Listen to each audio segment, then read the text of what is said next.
खरं ह्या माणसाकडे बघून कधी कधी आपल्याला ऊर्जा मिळते, पण त्या माणसाच्या हृदयाला काय पिळवळ बसवत असेल याचा विचार आपण कधीच करत नाही.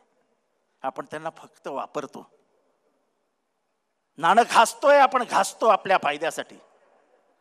सोनं उगाळतोय आणि लावतोय फक्त आपल्या फायद्यासाठी. साहेबांना दुःख होत नसेल?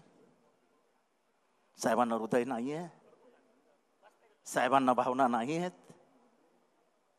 अरे ज्यांना 25-25 वर्ष बाळासारखं सांभाळलं, 25-25 वर्ष ज्यांना मांडीवर ठेवलं, त्याच लोकांनी मागणं हात घालून गळ्यात आपण्याचा प्रयत्न केला असेल तेव्हा साहेबांच्या डोळ्यातनं अश्रू आले नसतील? जेव्हा रात्री एकटे झोपत असतील तेव्हा त्यांना वाईट वाटत नसेल? पण ह्याचा कसलाच विचार न करता जी माणसं सोडून गेली ते जर परतीच्या वाटेवर असतील तर साहेब आम्हाला रडू येईल. कारण काय दुःख आम्ही बघितलंय. पण अर्थात शेवटी माझा एकच उत्तर असतं, साहेब घेतील तो निर्णय, त्याला नो चॅलेंज. साहेबांनी सांगितलं उद्या ह्याला बाप मानायचा तो बाप, तिथे कुठेही प्रश्न उत्तर होणार नाही. पण साहेब महाराष्ट्राने कायम गद्दारीला गाडलाय.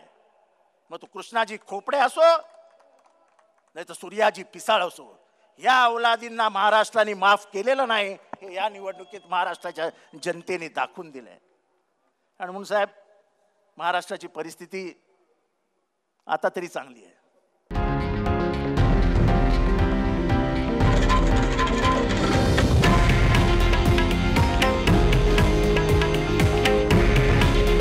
हे आहे देशातील नंबर 1 न्यूज नेटवर्क आणि आपण पाहत आहात TV9 मराठी. काळजी तुमची, हित महाराष्ट्राचं.